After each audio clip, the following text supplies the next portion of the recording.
রান্নাবাটির পক্ষ থেকে সকল দর্শক বন্ধুদের স্বাগত জানিয়ে শুরু করছি আজকের এই রেসিপি খিরসা পাটিসাপটা। খেতে যেমন অতুলনীয় হয় তেমনি বানানোও কিন্তু খুব সহজ। আর শীতকালে পিঠে পাটিসাপটা খাওয়ার মজাটাই কিন্তু আলাদা। প্রথমেই এর জন্য নিয়ে নিতে হবে 250 গ্রাম ময়দা আর তার সাথে নিয়ে নিতে হবে 100 গ্রাম সুজি আর ময়দার সাথে এবার চিনির পরিবর্তে এখানে নিয়ে নিচ্ছি গুড়। প্রথমে সুজি আর ময়দাটাকে ভালো করে মিশিয়ে নিচ্ছি শুকনো অবস্থাতেই। তারপর গুড়টাকে একটু ভেঙে নিয়ে দিয়ে দেব। এখানে 100 গ্রাম গুড় রয়েছে। গুড়টা এতটাই ভালো যে দেখুন হাত দিয়ে কিন্তু খুব সুন্দরভাবে ভেঙে নেওয়া যাচ্ছে। এবার এই গুড়টা দিয়ে দিচ্ছি। হাতার সাহায্যে যতদূর সম্ভব গুড়টাকে একটু একটু করে ভেঙে নেব। তারপরে আস্তে আস্তে গুড়টা এর মধ্যে মিশে যাবে খুব সুন্দরভাবে। চাইলে আপনারা জল দিয়ে ব্যাটারটা তৈরি করতে পারেন, তবে আজকে আমি দুধ দিয়ে তৈরি করছি। দুধ বা জল বা দুটো মিশিয়েও আপনারা চাইলে এই ব্যাটারটা তৈরি করে নিতে পারেন।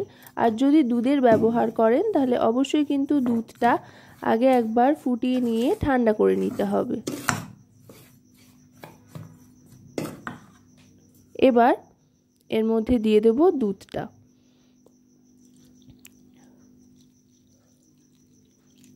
দুধটা দিয়ে এবার ভালো করে মেশাতে থাকবো।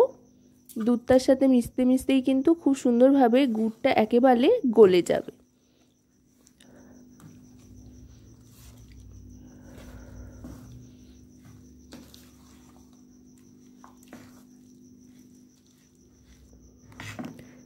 দেখুন ব্যাটারটা কিন্তু তৈরি হয়ে গিয়েছে। ঠিক এরকম কনসিস্টেন্সিতেই কিন্তু ব্যাটারটা তৈরি করে নিতে হবে। স্মুথ একেবারে তৈরি হয়ে গিয়েছে ব্যাটারটা। আর গুড় দেওয়ার কারণে দারুণ সুন্দর একটা গন্ধ আসতে আরম্ভ করেছে। যেহেতু এখন শীতকাল, গুড় মোটামুটি বাজারে ভালোই পাওয়া যাচ্ছে, তাই চেষ্টা করবেন এভাবে চিনির পরিবর্তে গুড় দিয়ে করার। তাহলে কিন্তু যেমন সুন্দর গন্ধ আসবে তেমনি খুব সুন্দর একটা স্বাদও আসবে। এখানে ব্যাটারটা তৈরি হয়ে গিয়েছে।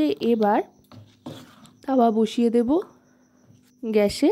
এবার তাওয়াটার ওপরে তেল ব্রাশ করে নেব। এখানে আমি বেগুনের বোটার সাহায্যে ঘুরিয়ে ঘুরিয়ে তাওয়াতে ভালো করে তেল মাখিয়ে নিচ্ছি। আর গ্যাসের ফ্লেমটা মিডিয়াম টু লোতে রেখে কিন্তু রেসিপিটা বানাতে হবে।